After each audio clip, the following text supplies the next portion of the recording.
You spend more time in LA these days or more in Omaha or It's probably half and half because we have the studio here. Can't see, but up through my backyard, there's a fence, and Michael Mogus, who's in Bright Eyes with me, has his house and his studio there. So, and how long have you guys had that arrangement? oh, I guess it was like 2006. Okay. Yeah, almost 20 years. What was the first stuff you recorded there? Do you remember? Yeah, I think we recorded the tail end of Casadega, which was the Bright Eyes record. Yeah, it came out, I guess, the next year, Oh 2007. seven. Yeah. Yeah. That's one of my favorite Oh, thank Bright Eyes records. Yeah. I did see you on that tour though, actually, now that I think about it. That was the one we all had like the white suits and stuff, and my friend was doing the old like hippie projection where you put the little colored water and big. So yeah, it was Yeah. Yeah. our pseudo psychedelic stuff. Kind of felt like, yeah, these guys are up there kind of like, the Flying Burrito Brothers or something. I love that. I've been a fan of your output since, I don't know, around 2002, one or two, or, things come out piecemeal and you just kind of listen over time. But, it was interesting to be able to listen to like kind of like the whole catalog in like, kind of over the course of like a week and a half. Yeah. And kind of like the enormity of it was like it slipped by me until like we were about to have this conversation, and I was like, like I'm, Jesus, I'm impressed you got through it all. I was like, how old is this guy again? Like, how does this like, it's almost like a Neil Young level of output. Like we're just like, and it escaped me. Yeah. How do you hold that all in your head these days? I mean, it's very much, I wouldn't say it's a blur because I have a lot of specific memories over the years, but I started touring and presenting my music at like age, I guess like 13 or 14. Obviously, like in high school, I kind of just toured in the summer and like when I could. And then I went to college for like a year. And so I guess like around Fevers and Mirrors, I think I was like 19, and that's when I kind of quit school and music became my full-time job, and just never stopped. So I feel lucky to like have the longevity. I mean, I've had older musicians sort of, just tell me that there's always like peaks and valleys when it comes to like career things and creativity, and really the ultimate triumph is just still be doing it after, I'm 44 now and played too many shows to even count, and made so many records with various people. So yeah, it's been my entire life. So it's hard to like know what life would be like without music. Sometimes like people have like asked me that in the interviews, like, well, if you didn't play music, what would you do? And it's like I have like no idea. I have no like skills. So After getting into the first couple of Bright Eyes records, I remember somehow, I don't remember how, if someone burned it for me or I found it at a record shop, like the Commander Venus. yeah, But the Commander Venus, I didn't know you were 15, 16, 17 in that group. yeah, Like, that's crazy. yeah. We made the first record. There's like two Commander Venus records, and the first one, yeah, I made it like when I was like 14, and Tim Casher's like the main guy in Cursive was in that band Yeah. at first, and it was after Valentine's Day. We went to like Target or whatever and bought all these heart-shaped boxes, and then we wrote like love letters to the record labels we liked. So it was like Dear Merge or My Sweet Merge, My Sweet Matador or whatever, Sub Pop, whatever we liked at the time. And we sent it out, and there was a record label long gone but called Grass Records from New York that put out like a lot of great records, Brainiac and The Wrens, Wow. and yeah, just a lot of they put out this band from Omaha called Mousetrap. That's why they were kind of like on our radar. But this woman Camille, who was kind of the A&R that signed bands, I remember she called my parents' house, and it was like a landline, and my brother was like, "Connor, you got a call," and I'm like, and he's like, "This is Camille on grass." I'm like, "Oh my god!" They like listen to this, and she's talking to me, and I tell her that I'm like a 14-year-old boy, and she just like screams because she had thought that I was like a 20-year-old like female. That's My hilarious. voice hadn't changed, but that's me. Yeah, and that wind ends up being like wind up, right? At Yeah, a certain point, exactly. which was kind of blew my mind. I was looking at their catalog and it was like the same year they put out your guys' second album was like there was a Teddy Pendergrass record, Oh, a Dr. John record, yeah. a record from the Wrens, like you'd mentioned they were on grass, and then a Creed's first record came out like a month after your guys' second record. It's like Yeah, those like this guy, Alan Meltzer, who was just a really rich guy, bought the label, bought Grass, and then, like, basically, like, got rid of most of the bands and then obviously took it in a total different direction, but he was always very sweet to me. He's passed away now, but I remember him showing me Creed, and his wife was very eccentric as well, and, they're just super New York. He was, like, very overweight, stout man, and then his wife was like a, you know, model from the '70s that was still, like, anorexic. They were just very crazy to look at. But they would, like, fly me out. They flew me and my girlfriend out there for, like, to New York for, like, my 18th birthday. Anyway, they were sweet, but I remember them showing me Creed before it even came out, and I was like, I really liked them, and I was like, "You guys, um, it sounds like a really bad Pearl Jam, and I don't think you it's not," and, like, the lady was like, Diana, she was like, "No, he's like Jim Morrison, he's like new Jim Morrison."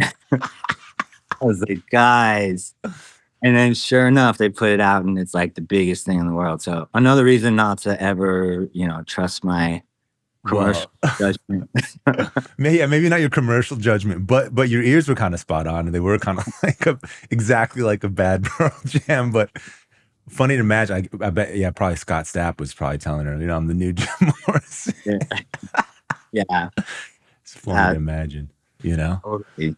Yeah, I Yeah. remember, like, on that trip, you know, just, like, I mean, I'd been in New York, but it was still, like, my 18th birthday, I'm with my girlfriend. They would like drive around in like limousines, like smoking weed and stuff. And I was just like, I don't know. It was a surreal little period of time there.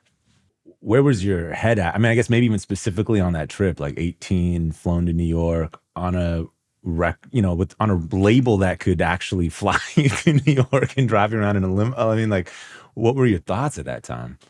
I mean, we, like my group of friends and all the bands like that were associated with Saddle Creek, it was like all this was kind of happening at once. Like we had started Saddle Creek and like the first record came out on that and we were all trying to, support each other and had this like little scene. But then we also realized like, oh, we maybe we should get on real labels was like the thinking. So some of the bands started signing to other labels and then eventually we kind of like sort of I guess shortly after that came back together and decided just to like really put out our own records. Like mostly I'm talking about Bright Eyes, Cursive, The Faint. They were kind of we were that was kind of the big three bands Yeah. and then yeah, it just got weird. Like we just we grew up like there was a record store here called the Antiquarium and it was like right out of the movies, like the old guy smoking cigarettes behind the desk, like making fun of what you're trying to buy, and like it was so like militant, like punk rock, indie rock. And so, we love Discord and like we were like trying to like fight the power and stuff. And like we Yeah. got to do it on our own. So I actually all that stuff with like grass and wind up, I was kind of like it's like I was almost like I was in.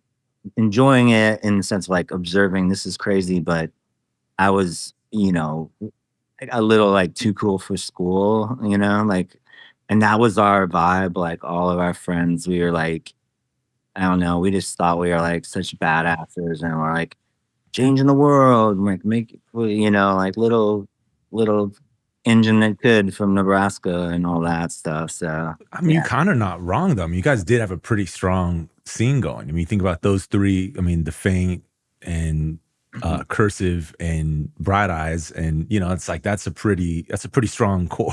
Yeah, and it's And you cool. Azure Ray, and you just kind of on and on. You're like, wow, it's Yeah, like a whole yeah, yeah, and like the bands didn't really sound like each other, which I think is interesting because a lot of like scenes, from certain areas like North Carolina or Washington DC, there's like a vibe that like holds music together. But I felt like what held us together was just that we were all like friends and we all were like we all realized at an early age, like, the whatever DIY stuff was like that wasn't really a choice. You know, we knew like no one was gonna like come find us, so we like got in vans and drove everywhere and played, living rooms and basements and all this like back when like, South by still mattered and like what was the one college music, the CMJ festival in New York, all that stuff. Like, I mean, we're talking the 90s here, so yeah. long ago. How were you aware of all like the sort of industry? Was it just through reading magazines, or like how did you know where to go to kind of be seen? Um, I guess like we were big fans of music, so it was always kind of like those labels I was mentioning before. We listened to all those records, so it was like, oh, I don't know, like Spoon's playing this thing, like it must be cool. We gotta Yeah, try to play that, or like. So it was mostly just like kind of network. And then once we started traveling, like you meet just a lot of musicians in different cities, and so I mean, for a long time we kind of booked our own things, and it was like easier back then. And even though it seems like it would be easier now with the internet, it was actually I think easier for us because there wasn't as much things happening, or at least you didn't know about it. And, you could like, if there was like a cool, like, you know, punk rock venue in some city, you could like send a cassette tape or send a CD and like, someone would actually like listen to it and call you back and be, yeah, like a lot of word of mouth basically.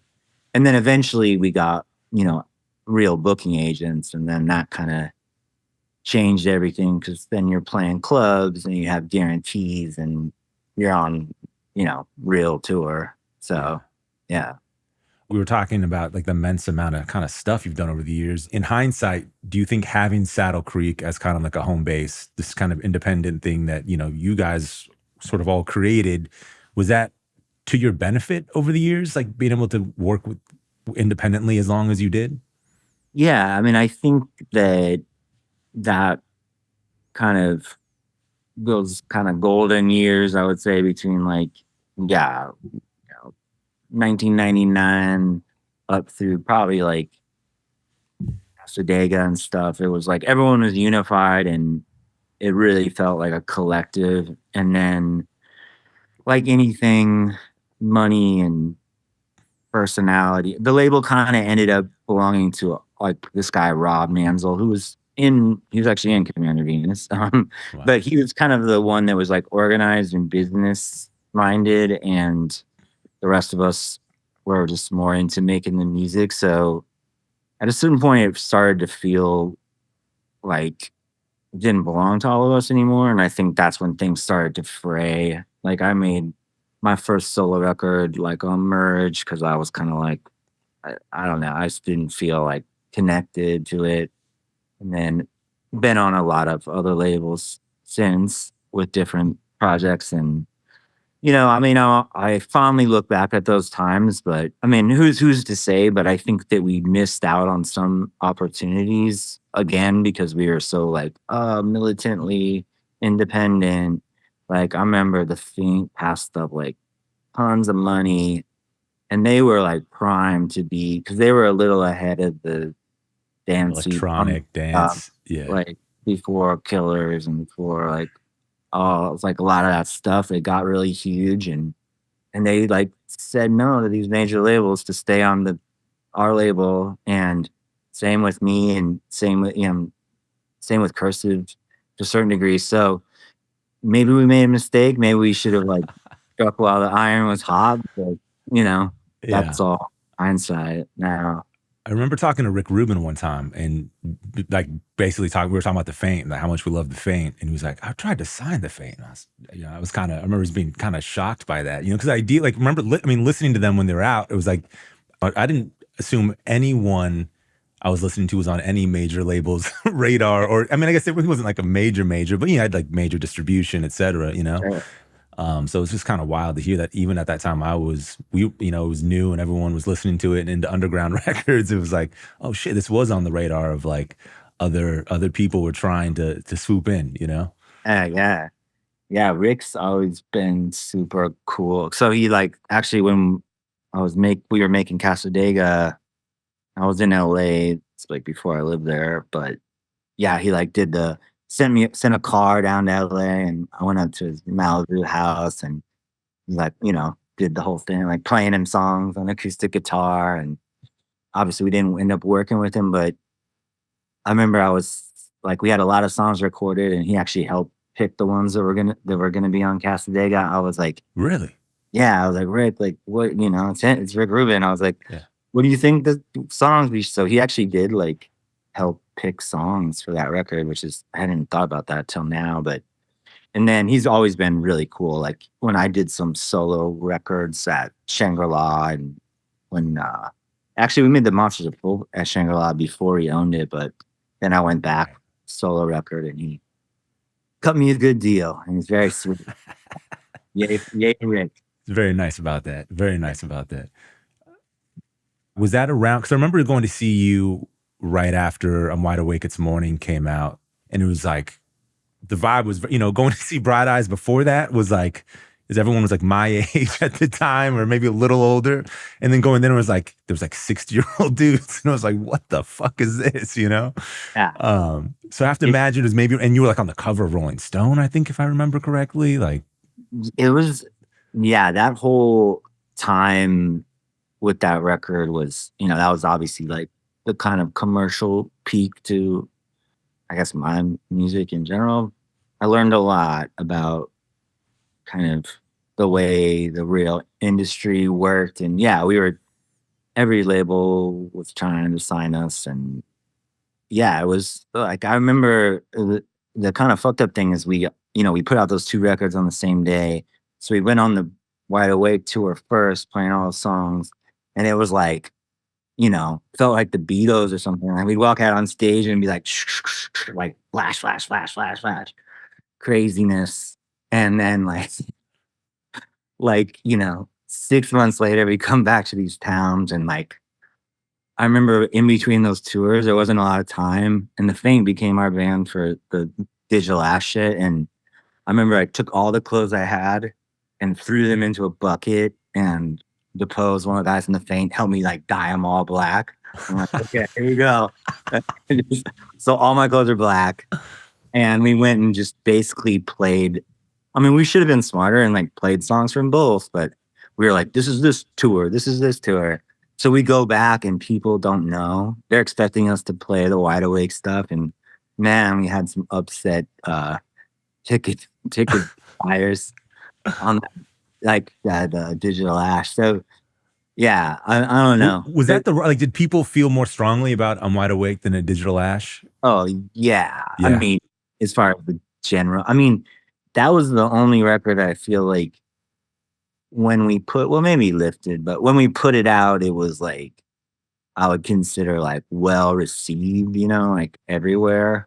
Yeah. Where it's like pretty much all my other records, it seems like even to my fans, like, make these records, and it's like 10 years later, people are like, oh my God, I love like Upside Down Mountains, like one of my solo records. I'm like, man, no one seemed to care when it came out, and same with like, I mean, a lot of those records that's like this delayed effect to even like the fan base. So I'll say I'll be 100% honest. I did not ever know about Upside Down Mountain or listen to it until yeah, until over the weekend.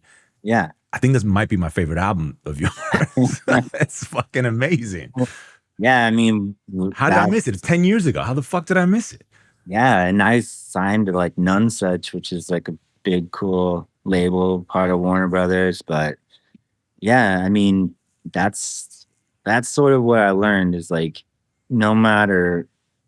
I don't think and I don't say this as like, boo hoo. It's like I don't think my music was ever really meant to be to like achieve a certain, like I've watched my friends' bands and like people I know, people I've toured with get way bigger than me or my bands have, like as far as like where they play and how many records they sell or whatever, like those sort of like empirical data or whatever.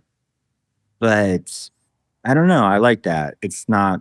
It's like exists in sort of its own thing, and I've also seen a lot of bands like get real hot and then like fizzle away. So just the fact that I'm still making records now and can go. It's not always like tons of people, but just to be able to play to like a couple thousand people in like most cities in like you know maybe not the whole world, but Oh, good amount, I'm sure, right? I mean, so that in itself, I guess, is like a achievement, so that's Well, cool. yeah, I mean, I don't know. It would seem kind of sad if you only had like a few records and then kind of like everything else, like the quality dropped off but I mean, it's like I said, like listening to it was a real like mind fuck. Like Jesus Christ, like it really is like listening to like Neil's Young's catalog or something. You're like, there's shit that's like wildly different, but it's all kind of a certain quality. Like none of it's like there's like a baseline quality for everything. Nothing's like trash, Yeah, and then there's some stuff that's just like Upside Down Mountain. It was just like a complete surprise. Like I just didn't know about it, and I don't know a single thing about Jonathan Wilson, but I was just kind of checking him out this week, and yeah, because I was just like that record blew me away. yeah. um Thank you very much. That's yeah. He's a magical man. He spent the last like few years playing in Roger Waters' band and like what? the whole big crazy world tour, and he did David Gilmour's like parts, like sang the fucking like teenage dream come true for Wilson. He was like in Pink Floyd for like 2 years. That's insane. Yeah. Did you So, check the show out or? I regret it to this day. I had like a standing like come to any show, but like I was never in like the right city when it was happening. I should have just flown to do it because everyone that saw it was like, "Oh my god, it's like it's the craziest thing." But I kind of blew it. But yeah, I've heard a lot about stories about it. So Yeah, I just saw David Gilmour for the first time a week ago, and that really blew me away. I wasn't expecting it to be that was it incredible. good? It was really Yeah, good. It was like really really good. yeah. That's all. That's a strange thing that they both tour and kind of play the same songs, but Yeah, and I think I think they hate each. I mean, I have no. I don't. It's not like I take a side. I just it was like he was around and actually had time, so I was like, let me go see what it's like, and it was incredible. But yeah, now I want to see Roger Waters and see what that because I don't even know if he's gonna do that anymore. But he was like yeah, flying the pig out like over the crowd, like the whole thing was. I wanted to totally. see that. Yeah, they were describing like the visual part and like even like the PA was like something crazy like the biggest like most like hi-fi like PA like ever like used kind of thing. Like he's like he's always been like I think into like technology and like the next thing. So I think yeah. Now I'm just getting more sad that I didn't go, but Oh man, sorry. Would you yeah. would you do another record with him or Oh, for sure. Yeah. yeah? we used to actually be roommates in LA, and then he he moved to Topanga and built like a cool studio out there. So I want to. Rad.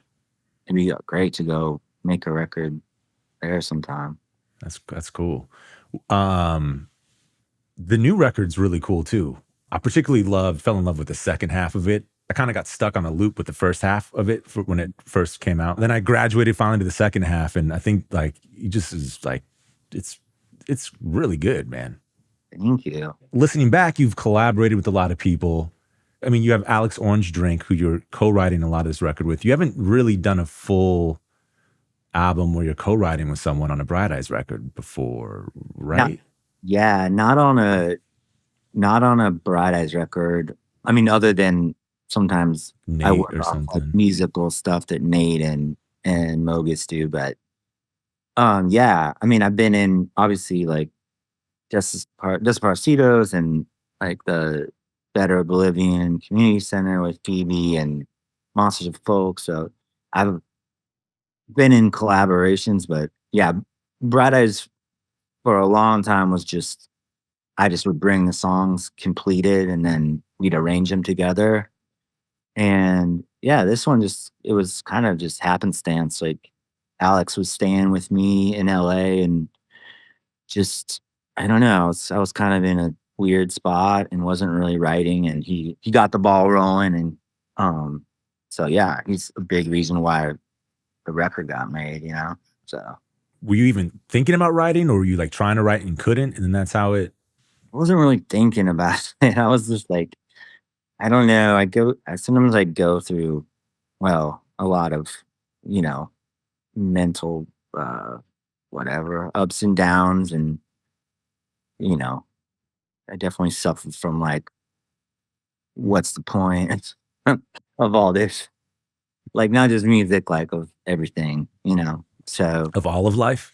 yeah, I mean, Mm. basically, but I mean, I've always been like that. So it's not really anything new, but sometimes, yeah, I get a little paralyzed and that's why it's good to have friends to shake you out of it and, you know, get back at it.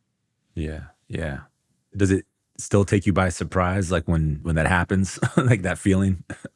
Yeah, yeah. I mean, I think music to me, it's still like a mystery because it's like if I could sit down and write a great song that I was proud of, like every day, I'd be doing it, but I just, it doesn't work that way. It's kind of, you gotta like wait for like the tide to come in and like it's all like waves and a lot of it.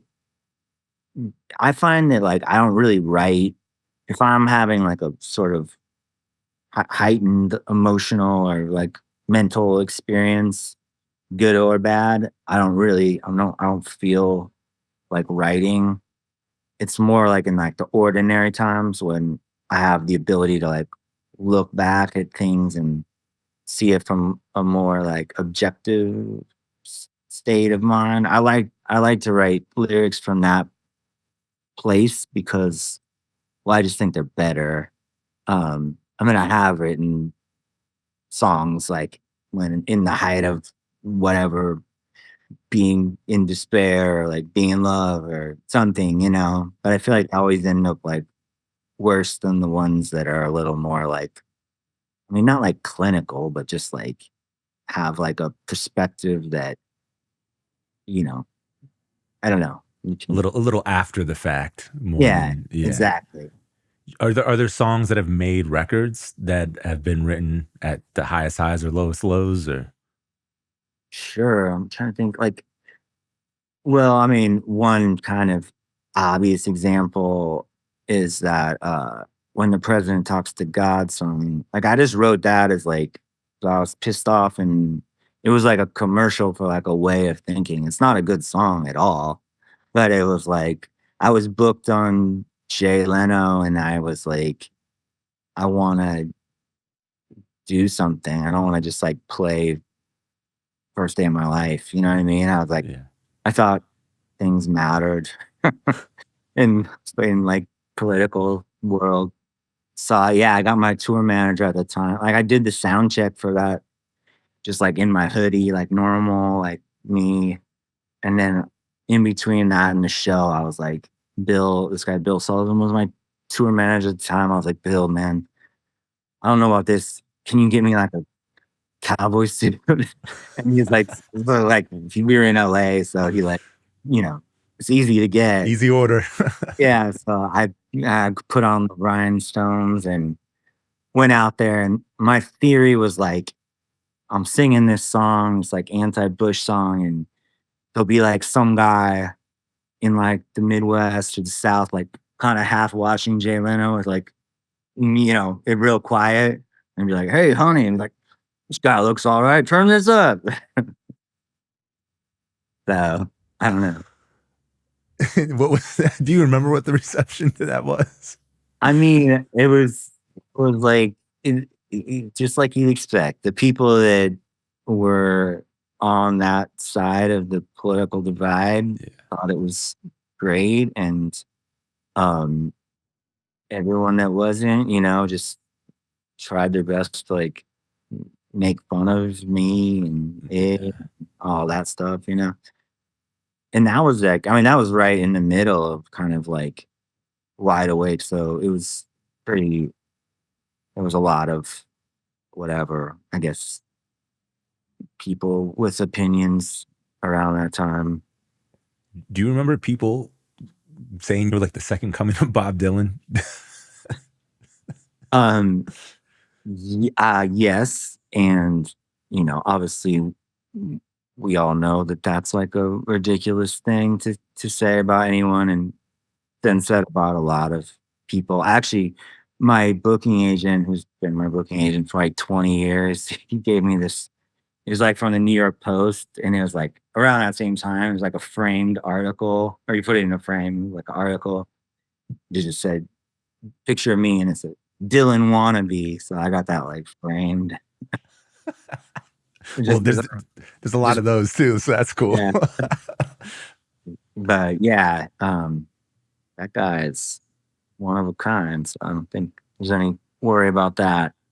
Yeah, I guess. I mean, I remember even just thinking like, wow, like how do you, like getting like the attention the record was getting, the critical and sort of the polarizing opinion of like when the president talks to God, and then like yeah, just being called like it was just like wow, that is fucking nuts. Yeah, it was definitely like, you know, a mind fuck for sure. And just like, I mean, I'm kind of lucky, I feel like, because what happened to me was like every stage it was very gradual from like, Commander Venus high school all the way, everything kind of kept building. And so it wasn't like it was an overnight thing, because I think that's what really makes people go crazy. Like every record we put out, like sold a little more, and the shows got a little bigger.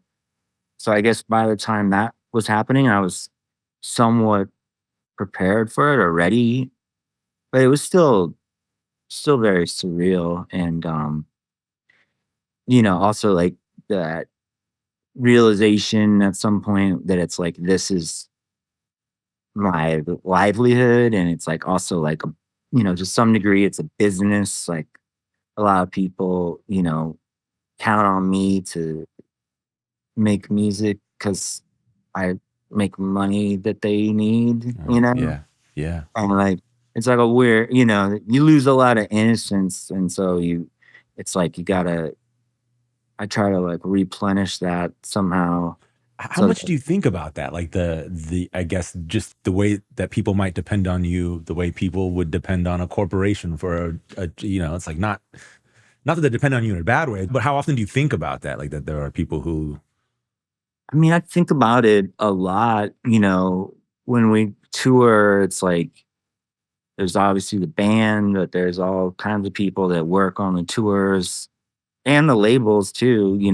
I'm not really like working for any kind of faceless thing that I can be like, I don't care what happens to them, yeah, yeah, yeah. like all like intertwined with my actual life. So yeah, there's times when I would maybe not do something, but it's like people need like people need the money. Mogus is always worried about money.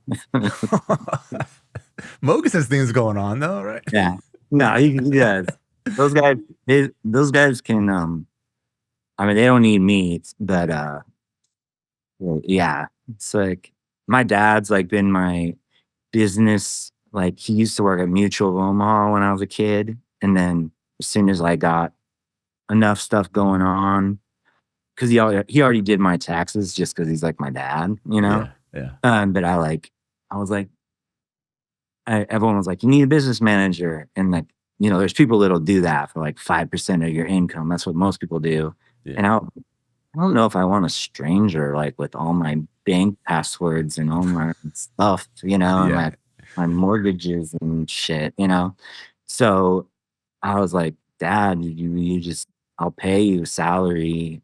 You just do this. And so he quit his job. I mean, that was Wow. probably like, yeah, around then, 2004, 5, and he'd been going to that same sad building for like my whole life. So that's one thing I'm like proud of that he just gotta like, deal with my stuff and like have like more time to chill. And he likes being around, he likes to know like what's up with the music and he Were your music. parents music people?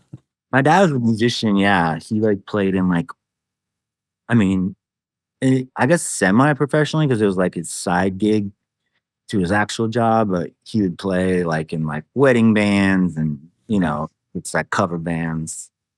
And my mom was never a musician, but there was always music at my house. And my oldest brother played in bands, so I was lucky. I didn't have to like go, search. I didn't like get my first guitar. There was just like guitars in my house, like from when I was born. So it was Did everyone have different music? Like your three brothers and your mom and dad, like did everyone have their own kind of thing they were listening to?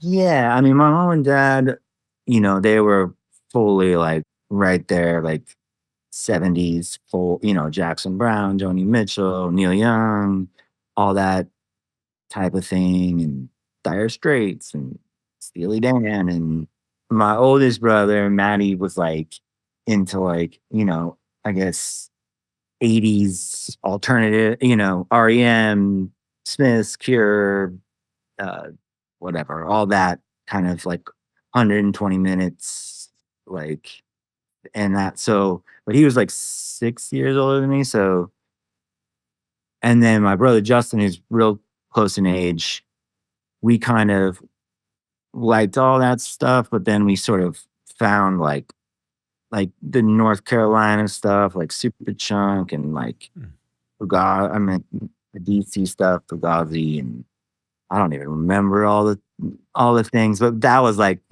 things we learned about at the record store, and then also like older records, like getting into like Towns Van Zandt and John Prine and Leonard Cohen, things that were of the time that my parents would listen to, but they weren't really that hip. You know what I Yeah. mean? They kind of Yeah. knew commercial stuff, but Right. I don't want to let this. I want to go. I want to talk about some songs to the new record, but I want to go back to this. I feel like I let it drop. Did you write when the president talks to God for like that was specifically for that? I guess it wasn't for Leno, but it was after the election.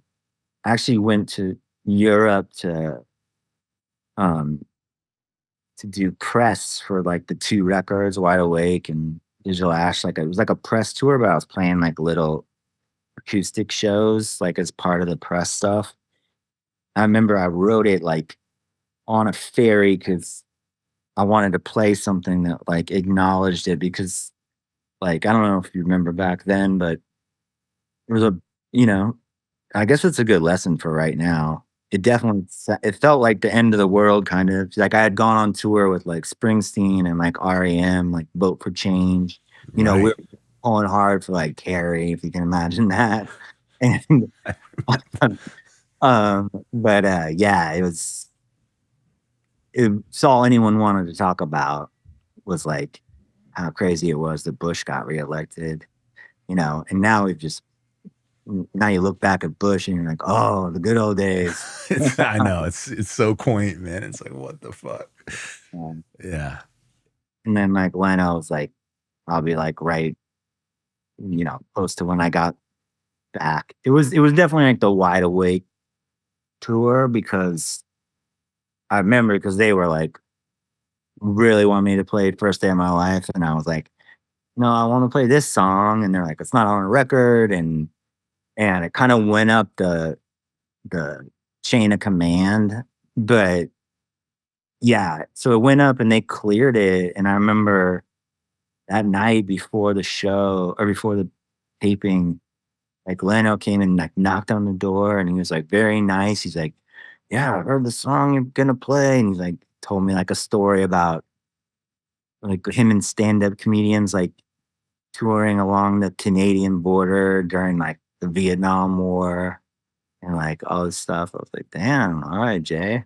I always remember being surprised. I always heard that from people that played that show that it was like, or that, and they would play like Letterman and Leno. I was always like a Letterman fan, but I always heard from people that played the shows. It was like Leno was like the cool, he'd like drop in and like talk to you and hang and like it was like Yeah, the opposite, with Letterman. yeah, And I guess you yeah. expect. Yeah, I played Letterman like many times and yeah, you don't see him. He's only like says hi to you on stage. All those guys are, you know, different levels of like engagement, I guess. I mean, Conan's my favorite as like a person. He's just cool. Yeah, Alan's really nice. I mean, they're all nice. Kimmel's nice. They're they're all good. great political answer. I We don't like them know. all. I like them um, if they like me. yeah, exactly. What was it like hanging with Springsteen on that Vote for Change tour? It was amazing. Same kind of thing. The first show, we were super nervous, and he came to our dressing room and was just like, "So happy to have you here." And he would go out like because it was us, REM, and then the fucking E Street Band. So it's like Damn. Yeah. pretty crazy. And it was part of this Vote for Change. So we were doing shows as like a 3 band thing, but they were like Pearl Jam, I think was like with like My Morning Jacket and like I mean Wow. it was like a whole thing. Wow. Like all the tours were like I mean it was really organized and people put a lot of like blood, sweat and tears, I mean like the Iraq war and it was like it really did feel like we're making a stand, but he came out and would introduce us, like, before we went on stage, he would be like he'd go, because he usually doesn't I don't think he has a lot of opening people normally, he just plays for, like, 4 hours, but, like, a special thing. So but he's like talks to the audience, he's like, "These are my friends from Nebraska, and this is a no bruising zone," because I guess they yell "Bruce," and it sounds like they're booing, that's like a You're right. Bruce sounds like, you're right. "Bruce." Um, Hilarious. so yeah, he No was very bruising.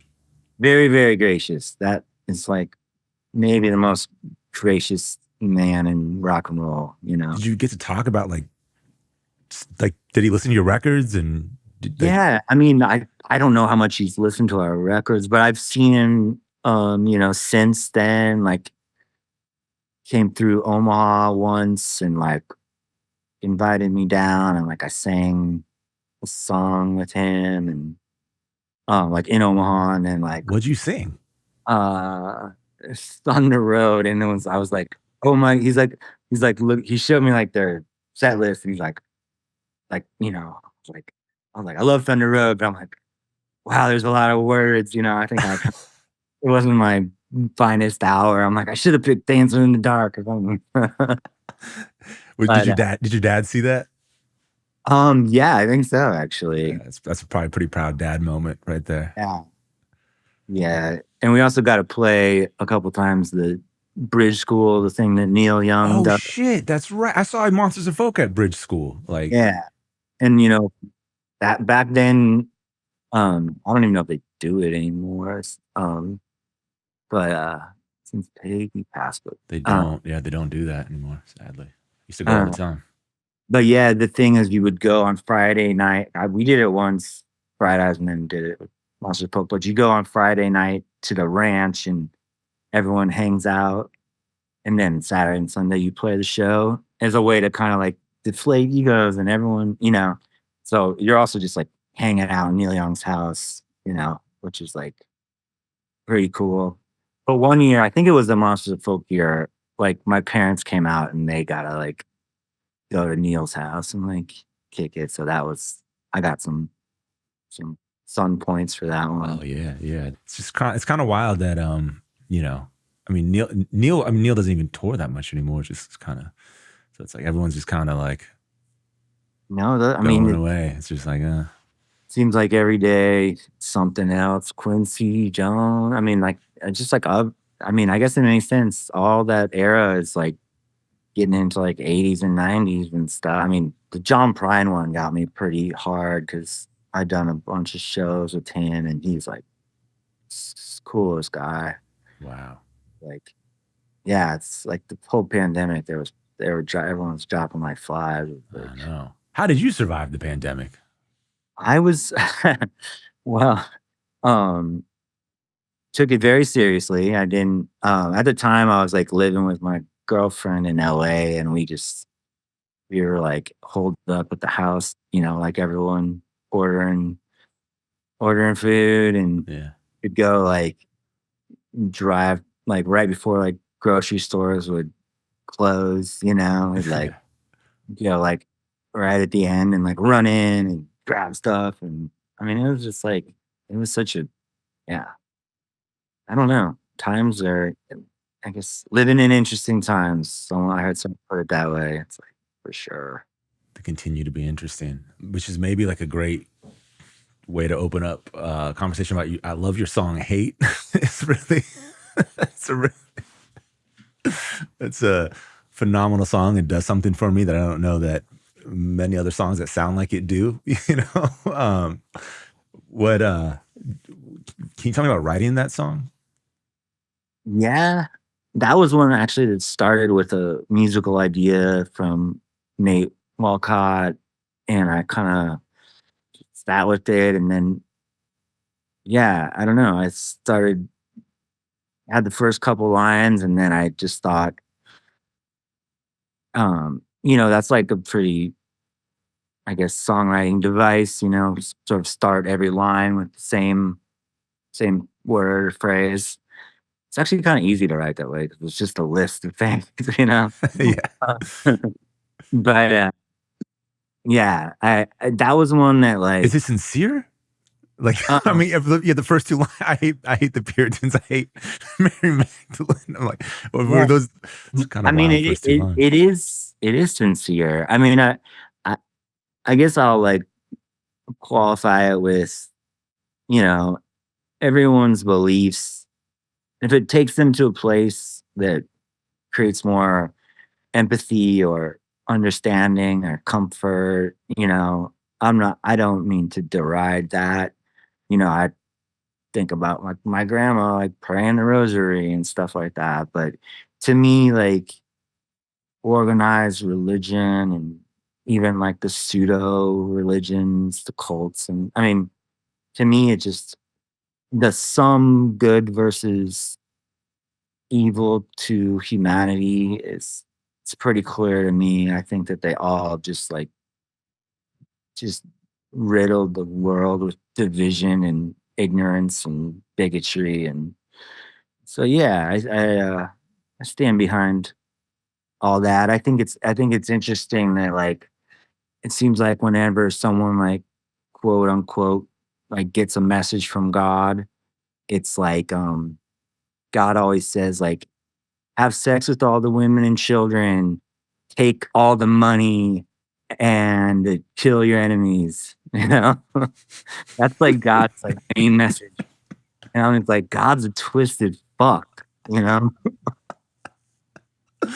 you put it that way, it's kind of true. Yeah, you think God's about it, always saying some wild shit, man. like yeah, it's a it's a strange thing. But yeah, that was one that the label. There was two songs that the label was like weird about.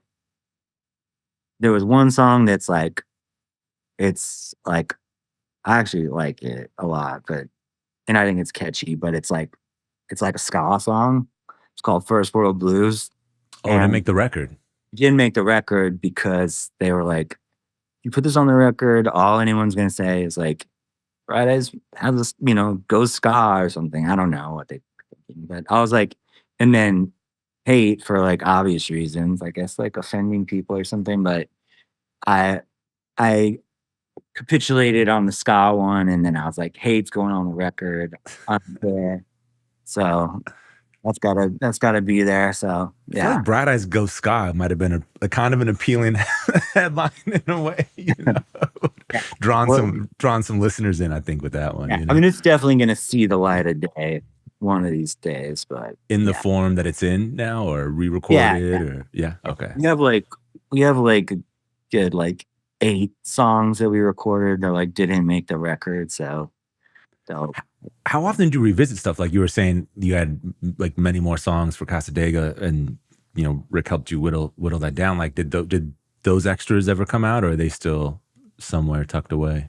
um I think so, like some of them did, some of them didn't. Some of them were like promo for that record, but I mean, I guess you could find them on the internet probably, but Okay, like weird things like, oh, they sent out a song to like the mailing list as like a treat or something, yeah, and yeah. I don't know. Like, but yeah, there's songs laying around for sure, but yeah. I don't know. I kind of want to I definitely want to do something with the ones that didn't make this record because I think some of them are some of like I don't know about the best, but they're ones I like a lot. So yeah, Have you heard from anyone that was a fan of yours that you've been surprised by? that's a good question. I'm always surprised. I don't know. A lot of times, like there'll be. I feel like you make like weird, like two, like a lot of times, like when you're on these like festival circuits, like Europe festival circuits, you end up like watching a band that you never would, and kind of like you can like hang out. Like I remember like one summer, like every place we played was like Incubus was playing. I like never listened to Incubus, but I'm like, they're really nice guys. And all of a sudden I'm sitting there like, it's like stuff like it's a weird like tour friendships I feel like happen. Bringing up Incubus reminded me that there's a some record scratches on the time I have left. I'm pretty sure is it at the end of the time I have left, which Yeah. was an unexpected touch. Yeah. Um, I think it's like that one and Fun Out and I think Tiny Suicides too. But there's this guy um named Ebabs, uh, aka Eric, but he's like a hip hop producer, DJ scratching guy here in Omaha. Works with like a lot of hip hop groups. My friend Mars Black is like one of like his main collaborators. But yeah, he came and like worked on those songs and um yeah, it's just something we hadn't tried before and he's a friend of ours, so I think he did it like he took it super like seriously and like he was in the studio for a whole couple days and he's still like I was like, what he did, I thought sounded great. I was like, it's good. And he's like, just like take it home and like think about it a little more. Like he took it super seriously. So I mean it's like they're like subtle things, but they are. I Yeah. think they add like just like a cool different layer to it. Like it really works, and it is super subtle. Do you know what he was scratching? Because it is like Well, he has this thing that he used that it's like a digital you can basically load any sample into it and it has like a essentially like a fake record on it. I don't exactly know how it works yeah. uh, for that song. Like he had Matt Berninger's separated vocal and he just ran it into the thing and then scratched it and wow and So he all was that. scratching Matt's vocal over Matt. Interesting. Yeah, yeah. I remember back for Lifted, we did and this is like so crazy that we are like this. Well, there'd be way easier ways to do this now, but we heard that Portishead had pressed tracks of their record and then like fucked up the record with like sandpaper and stuff, and then like played it back into the tracks. Like that's how they made like some of those like classics. And so we did that. We got like test. You can get like test pressings made without without making a whole record. So we had like separated tracks, and we got test pressings, like records made, and like we just basically like stole that idea. And so like when you hear like if you listen to Lifted and you hear like the pops and the crackles and like the drums on like Lover and stuff, yeah, those are all onto a LP and then like recorded back into the tracks. Wow. Uh, The drums on Lover are fucking really are really good. That's yeah, that whole record we had like kind of a drum corps like approach where we had like three drummers and a marching band kind of style. Yeah, we like we're into some weird stuff. There's a Leonard Cohen album, Death of a Ladies Man, that Phil Spector produced that yeah. we were trying to emulate that as well. But Really? like I'm like, they have like real stuff happening there, and we have like the equivalent of our like sixth grade orchestra back then. Yeah. It's like early Bright Eyes, it was like, oh, she owns a viola. She Yeah. can play it, and it was Yeah. like, so yeah, it was kind of like if you had an instrument that was like interesting, we'd like record it. Yeah. So it's cool. It sounds like kind of insane, but you know, later on, like when Nate joined the band fully, it kind of graduated to like going to Capitol Studios and recording like actual orchestras. But Yeah. You guys did a started, great approximation. I mean, even, like Cursive, man, like some of the string arrangements. I mean, I don't know if how arranged they actually were, I mean, or not, but I mean, they sound like it. They're, amazing, yeah, driftwood and like all that. I mean, it's just like, whoa. yeah. The interplay between those guitars and the cello was like very kind of special combo. I feel like that the ugly organ. It's a record that doesn't get enough love. It's a like That's a great one. I think my favorite is actually Happy Hollow, which is like the next one after that. Yeah. Are you still gonna tour in the new year? Yeah. Starting like January, I want to say 16th or something like that in Phoenix. And so it's like US for kind of the first half of the year and then go to Europe in the summer. Yeah. Kind of hit the road and play this new record for people. Cool. Is there anything between like that tour ending and that starting, like with your voice? I know you had so we're having some vocal issues. Like, are you having to do certain things or avoid certain things or? Well, yeah. I mean, this has actually been such a nice conversation. I was prepared for like doom and gloom with, you know, the election and things. I just But figured we might as well avoid it. I don't yeah, know. This is like, well, like physically, I feel a lot better than I did a couple months ago. Yeah, it was like it's.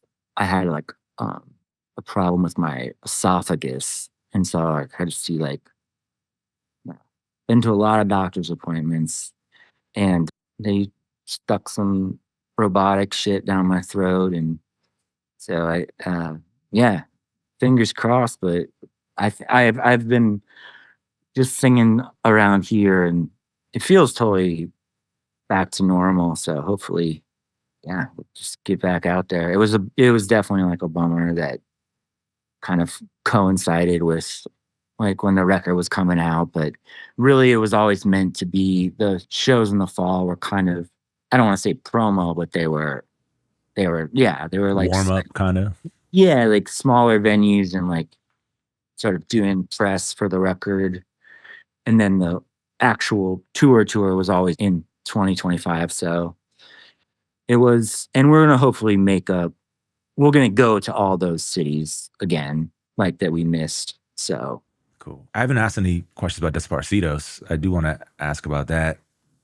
I guess I'm curious, those songs were very political in their way. When the sure. president talks to God, political in its way. Did those songs sound like that when you first wrote them, or were they like radically different when you initially wrote them before taking them to the band? No, like the Desperados songs were like a different process. Like we wrote them all. I mean, I would maybe have a chord progression, or Denver Dally, who's the other guitar player, would have like some musical thing, but we wrote them all like in the band room, like loud. Nice. So, and I would have like we'd make like, I don't know, I guess the first record, whatever we had at the time, like mini discs or some kind of recording device. And I would just kind of scream like gibberish to get like a melody. And then I'd, write the words to the melody. And yeah, it was always kind of, we knew what we wanted to sing about, and kind of just, s- I guess, going towards that tradition of, political punk rock, pop punk, whatever you want to call it, hardcore, I guess. Yeah. It Um, didn't feel so pop punk to me, but yeah, yeah, I don't know. Yeah.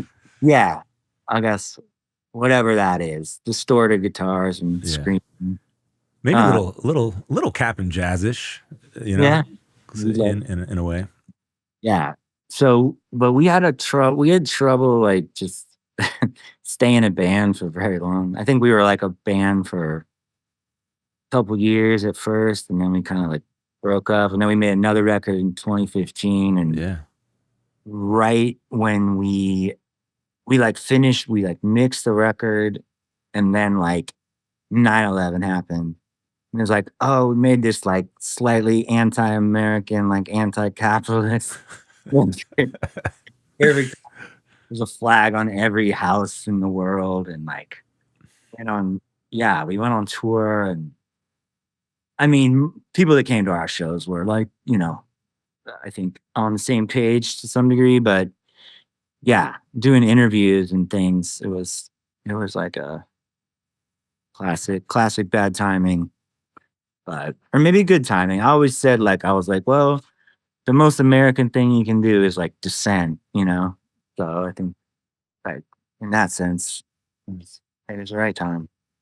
I just remember after that, things started getting really crazy in Bright Eyes world. Like moved to like touring on a bus and like playing like a lot bigger shows, and I mean, and to a certain degree, Disperses was always a side project, um, because I guess Bright Eyes was just kind of my main thing. But I really did Yeah. like, I still love like playing loud music and like screaming. I'm getting like a little too old for it, but Yeah, it's funny, man. When Lifted came out, I just remember thinking like, this is the most commercial fucking, not like the music, but just like the way the response. It felt like, holy fuck, this is a big record, And like, I don't even know how many. I don't even know to what degree Bright Eyes fans even connect to that record or know that record. There's so uh, many cents. But at the yeah, time, I was like, whoa, this is a big record. yeah,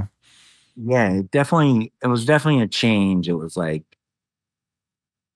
real, like, had a tour manager, had a sound person, had toured in a bus, had a real booking agent. It was like we're moving out of the van and out of the truly like DIY space into like, oh, we're like a band that's in magazines and Yeah, plays real shows, and yeah, that was it was a transitional time. yeah, yeah.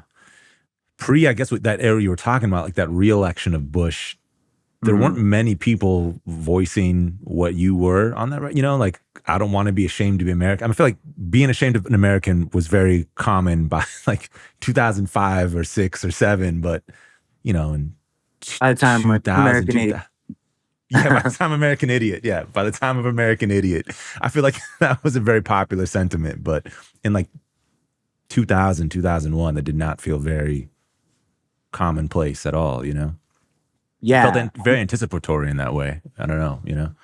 Yeah. I remember, well, I guess it kind of makes sense. I don't know. I remember being like all these like British journalists coming to interview us, like Uncut and Mojo and all that stuff. It's almost like it made more sense to them, I think, than like US press or something. Yeah.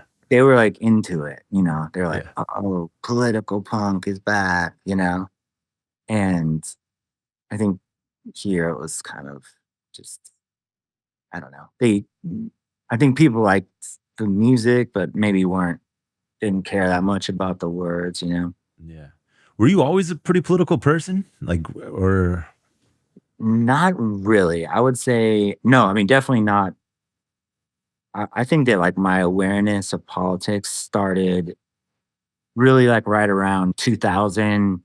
I remember being on tour when the first Bush election happened, and you know, it was like weeks till we knew who the president was. yeah. I just remember being like, "This is strange. Like something is Yeah. like this. Should it be like this?" Like, and so I started kind of paying attention. I mean, I was only like 20. And then like 9/11 happened, and then it was like we were all in it, you know. I mean, I'm Yeah. sure you remember just Yeah. it was like it was like everything felt very different and very real and very terrifying, and started to think about like, I don't know, have a more global perspective. And yeah, and then I got kind of more and more, you know, became kind of a news junkie and all the rest of it. But You did? yeah, I mean, I got for sure. Like after, I kind of just felt like I needed to understand like what was happening, you know? Yeah. Yeah. Yeah. It was all, especially back then. I mean, now everything feels, anything that's happening feels more or less very central to the US. Like it's all kind of like what's happening here and how do we figure it out? But yeah, then it was kind of like what, like, whoa, like a Sunni and a Shia and a, you know, Yeah, a Ba'ath and like a, it's like, who, like, what are these terms, you know? And yeah, I mean, perhaps we should be ashamed, but yeah, who knew, you know? I barely knew what a Democrat and a Republican was at that time, yeah, you know, I just exactly. didn't know anything, but yeah, weird times.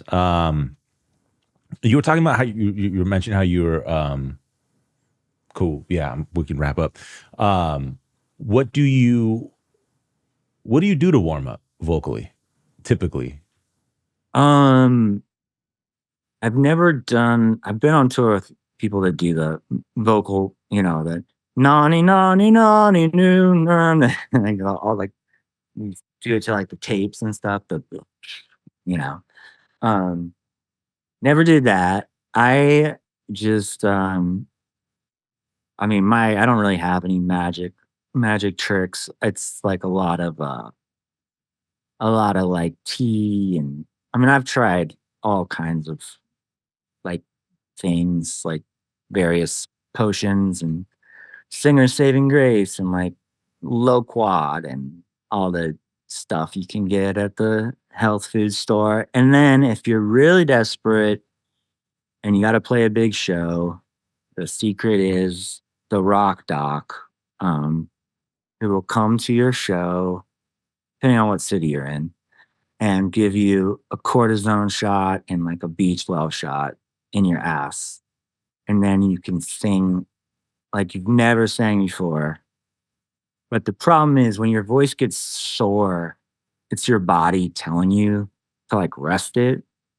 And like if you get a steroid shot, you can sing loud and great, but you know, you're taking your vocal cords and your throat and everything to like a place they shouldn't be taken to, just like physically speaking. So I've had like times where I'll like I'll I'll resort to that, and then, you know, the next morning I'm like really like can't talk, you know. Yeah. So it's kind of a that's like a desperate times situation. But you always hear like rumors about like there's some people that get one before like every show, Yeah. like the older like Steven Tyler or something, I remember walking in on someone one time who was having that done and it's like the first time I was kind of like, oh shit. Yeah, it's really fun, like the show you play on it, because you're like all like, roided out and like feel like you can rip your shirt off and scream real loud and yeah. We're waiting for that era, Conor Oberst, man. Like the jujitsu roided Conor Oberst. Hey man, Trent Reznor can lift weights, I don't see why I can, It's a great point. Cool, man. Thanks for indulging me, man. I feel like I took a little more time than I needed to, but just it was real fun to talk to you, and it's great talking to you. Love the music. So thank you so much for doing it. Thanks for checking out Broken Record on YouTube. If you want to listen to us on the go, be sure to subscribe to Broken Record wherever you listen to podcasts.